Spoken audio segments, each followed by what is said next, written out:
అంతా అనుకున్నట్టే వైసీపీకి గుడ్ బై చెప్పేశారు ఎంపీ వేమిరెడ్డి ప్రభాకర్ రెడ్డి. రాజీనామా ప్రకటన వెలువడగానే తమ పార్టీలోకి రావాలంటూ సాధారణంగా ఆహ్వానించింది టీడీపీ. వాళ్ల కోరిక మేరకు సైకిల్ ఎక్కుతారా లేక మరేదైనా నిర్ణయం తీసుకుంటారా? వేమిరెడ్డి దారి ఎటు అంటూ పొలిటికల్ సర్కిల్స్ లో హాట్ చర్చ నడుస్తోంది. నెల్లూరు జిల్లాలో కీలక నేత వైసీపీకి బాయ్ బాయ్ చెప్పారు. రాజ్యసభ ఎంపీ వేమిరెడ్డి ప్రభాకర్ రెడ్డి ఆయన సతీమణి ప్రశాంతి వైసీపీని వీడుతున్నట్లు ప్రకటించారు. రాజీనామా చేసి లేఖను అధిష్టానానికి పంపించారు. గత కొద్ది రోజులుగా పార్టీ తీరుపై అసంతృప్తిగా ఉన్న వేమిరెడ్డి అనుకున్నట్లుగానే వైసీపీకి రాజీనామా చేశారు.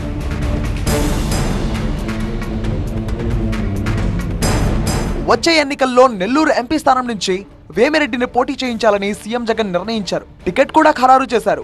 అయితే వేమిరెడ్డి తన నియోజకవర్గ పరిధిలోని ఎమ్మెల్యే అభ్యర్థులను మార్చాలని, తన భార్యకు సీటు ఇవ్వాలని విజ్ఞప్తి చేసినా అధిష్టానం పట్టించుకోలేదు.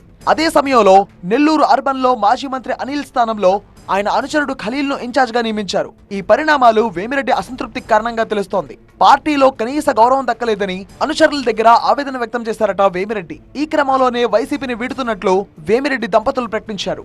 వేమిరెడ్డి ప్రభాకర్ రెడ్డిని మాజీ మంత్రి సోమిరెడ్డి చంద్రమోహన్ రెడ్డి టీడీపీలోకి ఆహ్వానించారు. వేమిరెడ్డి దంపతులు వైసీపీకి రాజీనామా చేయడం మంచి పరిణామం అన్నారు. ఈ రోజు ఆయన రిజైన్ చేసినాడు. అటువంటి మంచి వ్యక్తులు ఇద్దరు దంపతులు తెలుగుదేశంలోకి రావాలని అందరం కలిసి ఇప్పుడున్న రాష్ట్ర పరిస్థితులు రాష్ట్రాన్ని పునర్నిర్మాణం చేసుకోవాలా, తెలుగుదేశం జనసేన అధికారంలోకి రావాలా, ఇవన్నీ దృష్టిలో పెట్టుకొని తెలుగుదేశంలోకి చేరాలని చెప్పి మనస్ఫూర్తిగా హృదయపూర్వకంగా ఆహ్వానిస్తారు. మరోవైపు వేమిరెడ్డితో కోటమిరెడ్డి శ్రీధర్ రెడ్డి భేటీ అయ్యారు. వివాద రహితులు 10 మందికి సాయం చేసే వేమిరెడ్డి లాంటి నేతలు టీడీపీలోకి రావాల్సిన అవసరం ఉందన్నారు కోటమిరెడ్డి.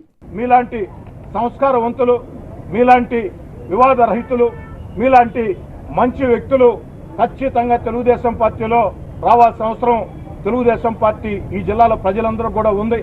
కాబట్టి వేమిరెడ్డి ప్రభాకర్ రెడ్డి గారు మిమ్మల్ని అభ్యర్థిస్తూ ఉన్నా మీరు మంచి మనసు చేసుకుని మీ శ్రేయోభిలాషులతో అందరితో కూడా మాట్లాడి మీరు తెలుగుదేశం పార్టీలో రావాలని, తెలుగుదేశం పార్టీ ద్వారా జిల్లా ప్రజలకి మీరు సేవలు అందించాలని చెప్పని మనస్ఫూర్తిగా వేమిరెడ్డి ప్రభాకర్ రెడ్డి గారిని తెలుగుదేశం పార్టీలోకి ఆహ్వానిస్తూ వైసీపీని వీడిన వేమిరెడ్డి దంపతుల దారెటు టీడీపీ నేతలు ఆహ్వానించడంతో ఆ పార్టీలో చేరుతారా లేదంటే అనూహ్యంగా ఇంకేదైనా నిర్ణయం తీసుకుంటారా?